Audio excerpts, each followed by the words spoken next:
Alors oui, c'est tout à fait incompréhensible. On n'a que des bonnes nouvelles sur les crypto-monnaies et au contraire, le prix chute depuis la mi-décembre. En tout cas, on consolide fort depuis la mi-décembre. Donc il y a une seule et unique raison derrière tout ça, c'est simplement les investisseurs retail, les particuliers qui ont perdu de l'intérêt. En fait, ils étaient rentrés trop vite pour l'élection de Trump, l'inauguration de Trump. Et au final, ils n'ont pas eu ce qu'ils voulaient directement. Donc là, ils ont perdu confiance. Et les crypto-monnaies, ils n'ont plus autant confiance que ce qu'ils avaient du coup il y a quelques mois en arrière.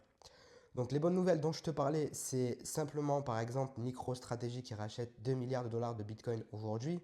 On apprend aussi que DK Bank qui lance des services de trading et de garde crypto pour ses clients institutionnels. Donc DK Bank, c'est une banque allemande qui a 400 milliards de dollars sous gestion. On apprend aussi que l'offre totale de stablecoin, elle continue d'augmenter et que du coup, cette liquidité qui est en stablecoin, USDT, USDC, elle est prête à être injectée sur le marché crypto. Donc elle est déjà en crypto, en stablecoin, mais elle n'est pas encore en projet crypto.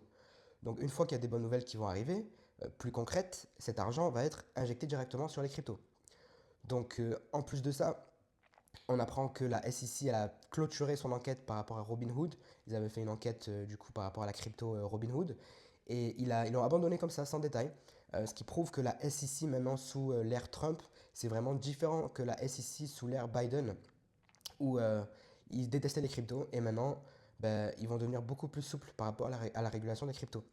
Et la dernière chose, c'est Cynthia Loomis, la sénatrice pro-crypto, qui refait un tweet en disant plus je découvre, plus je suis certaine que c'est ainsi que la Réserve fédérale prend ses décisions.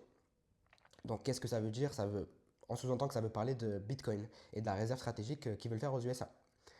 Donc pour moi, je suis toujours plus optimiste que jamais, malgré la turbulence et malgré que les bonnes nouvelles ne se reflètent pas sur le prix.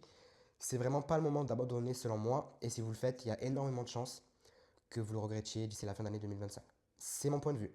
Donc si vous n'êtes pas au courant, j'ai un Telegram gratuit. Je fais des messages vocaux tous les jours pour vous aider à réussir le bull market crypto. Vous pourrez trouver le lien dans ma bio, c'est totalement gratuit, je vous recommande de rejoindre et je vous dis à bientôt.